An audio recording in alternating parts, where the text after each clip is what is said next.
CBS 46 sitting down with Atlanta's police chief, our Haley Mason, asking Chief Bryant about the recent rise in crime and how he is handling police morale during a turbulent year. Haley joins us live now with the very latest. Haley. Sean, we are live in a very active Midtown Atlanta where police are on the streets. Police Chief Bryant tells me morale is going up slowly but surely, and his #1 goal is to tackle violent crime.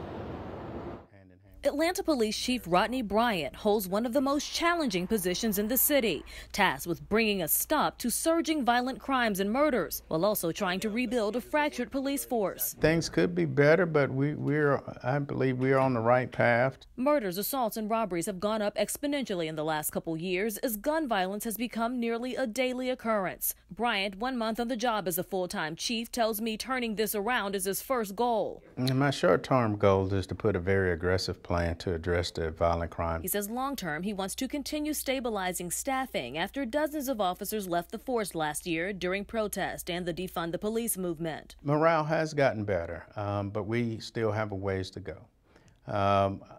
I can look at again, we talked about the attrition rate. Our attrition rate has stabilized, and that's a sign that our officers are getting better.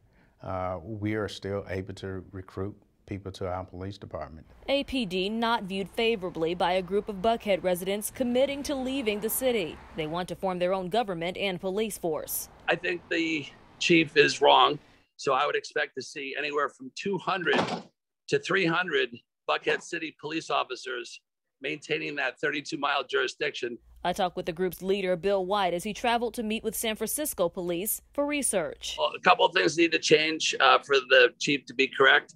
#1, you need a mayor to allow the police to do their jobs. In Buckhead City, every police officer will be allowed to chase a car that's shooting pedestrians on the sidewalk. Regardless of where you change your name to, we remain the largest police department in the state, and we have the most resources available to respond. In next hour, we will break down some of the numbers on those resources, specifically in Buckhead, as Police Chief Bryant responds to his critics and shares a message to parents. Reporting live in Midtown Atlanta, Haley Mason.